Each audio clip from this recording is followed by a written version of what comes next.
જય શ્રી કૃષ્ણ. રાધે રાધે. પ્રભુ નંદકુમારો મેં સ્વામીની વૃષભાનું જા કૃતાર્થમ ન સંશય.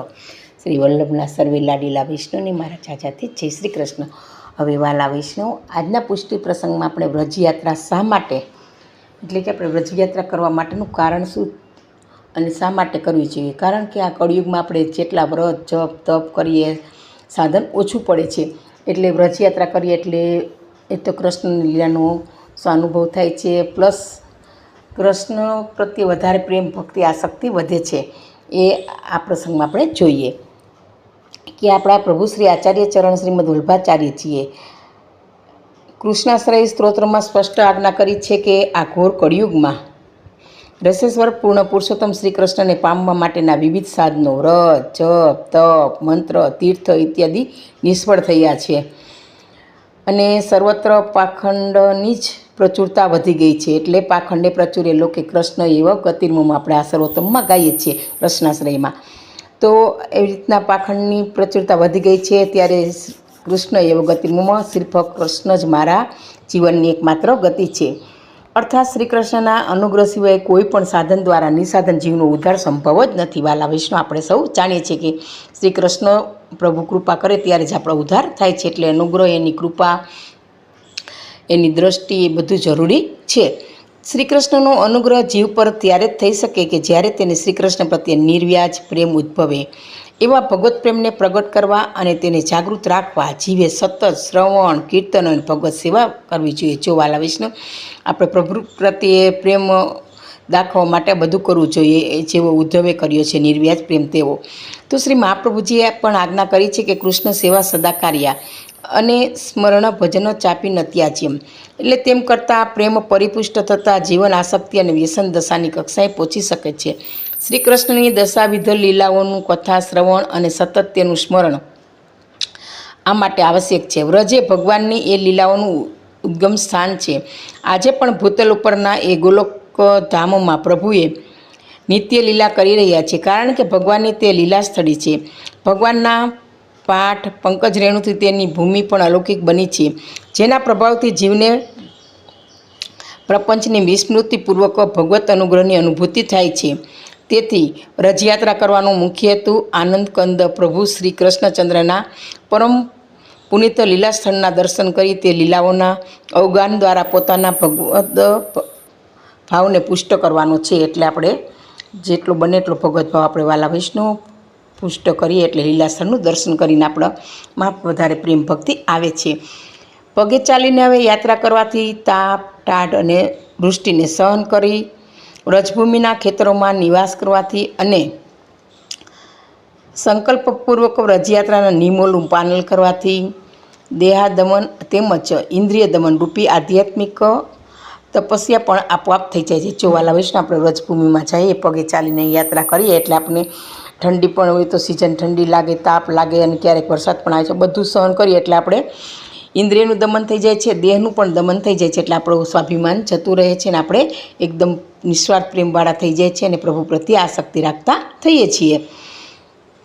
પગે ચાલવાથી દેહને કષ્ટ પડે છે, તે દ્વારા દેહ દમન થાય છે. વળી આ દિવસમાં એકવાર સાત્વિક ભોજન લેવાથી ઇન્દ્રિય દમન પણ થાય છે, કારણ કે વ્રજમાં આપણે લસણ ડુંગળી કે વધારે તીખા પણ ખવાતું નથી, એટલે સાદું સિમ્પલ એવું સાત્વિક ભોજન ખાઈએ છીએ, એટલે એ માટે ઇન્દ્રિય દમન પણ થાય છે.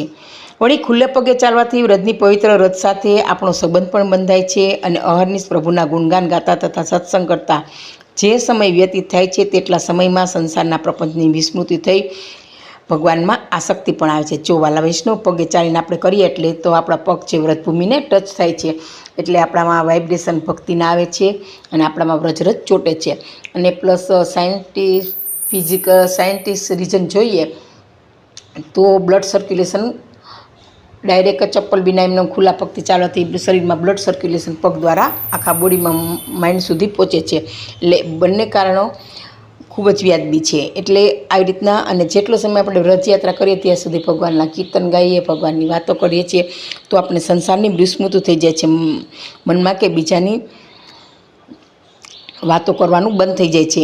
એટલે અહર્નિશ પ્રભુનું આવું ધ્યાન કરતાં સત્સંગ કરી તો આપણો સમય છે એટલો એ ભક્તિમાં ગાળી શકીએ છીએ અને સંસારની વિસ્મૃતિ થઈ જાય છે. એટલે આમ પ્રભુમાં આપણે આપોઆપ આ શક્તિ આવે જ છે.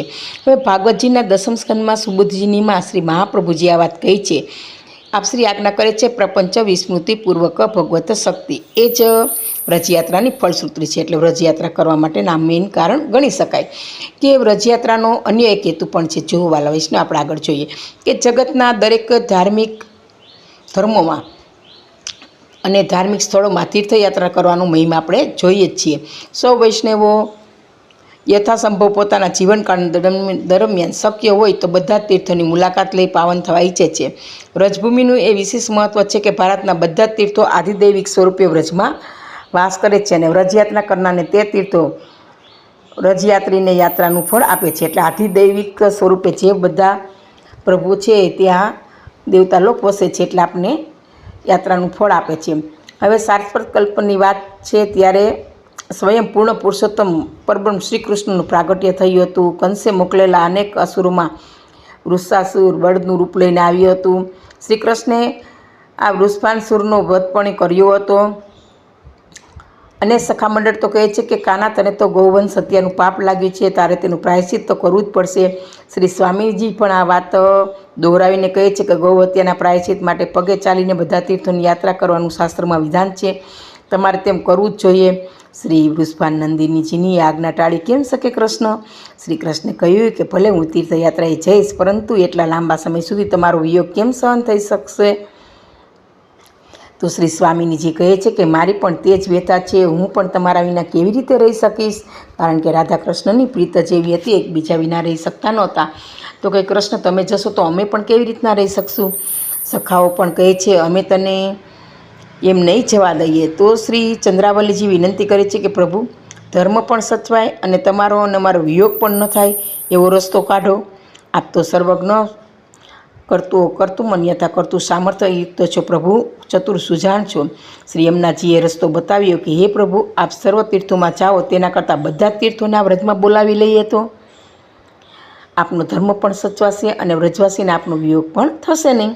બધાને આ યમુનાજીનું સૂચન બહુ જ ગમ્યું. તો સર્વાધીશ શ્રી કૃષ્ણને માટે આ શું દુષ્કર હોય?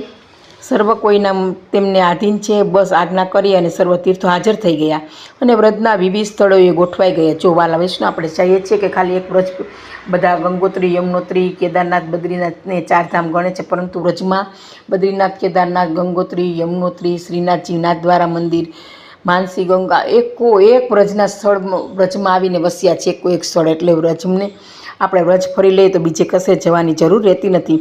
એટલે બધા જ આવી રીતના વ્રજમાં તીર્થો પ્રભુએ આજ્ઞા કરી અને બધા તીર્થો છે વિવિધ સ્થળે એની જગ્યાએ ગોઠવાઈ ગયા ગિરિરાજની એ બધા. પછી તો શ્રી કૃષ્ણ અને રાધાજી સખીઓ સખામંડળ સહિત તીર્થયાત્રાએ નીકળી પડ્યા એક સાથે. પછી વિધિવત સર્વ તીર્થોમાં સ્નાન કર્યું. આ રીતે યાત્રા પૂરી કરી. ઈચ્છિત કાર્ય સમાપ્ત થતાં શ્રી કૃષ્ણ સર્વ તીર્થને પોતપોતાના મૂળ સ્થાને પાછા જવાની આજ્ઞા કરી. પરંતુ જેમને પરબ્રહ્મના ચરણકમળ પ્રાપ્ત થાય તે તેને કેમ છોડી શકે? જોવાલા વૈષ્ણવ કૃષ્ણની માધુરી એકવાર લાગી જાય પછી તે કૃષ્ણનું સંગ ક્યાંથી છોડે?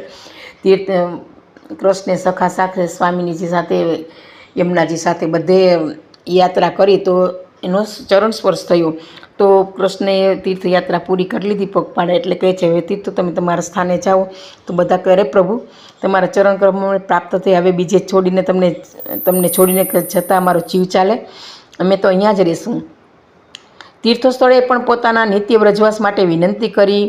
પ્રભુ કહે છે ભલે તમે આધિદૈવિક સ્વરૂપે વ્રજમાં વાસ કરો, પરંતુ તમારું આધિભૌતિક અને આધ્યાત્મિક સ્વરૂપ તો તમારા મૂળ સ્થાને જ બિરાજશે.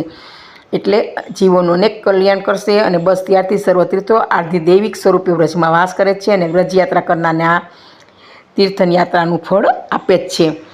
તો વાલા વૈષ્ણવ આવી રીતના પગપાળા વ્રજયાત્રાનું મહત્ત્વ છે કે બધા તીર્થનું લાભ મળે છે અને પ્રભુ આધિદૈવિક સ્વરૂપે વ્રજમાં બિરાજે છે તેનો પણ લાભ મળે છે.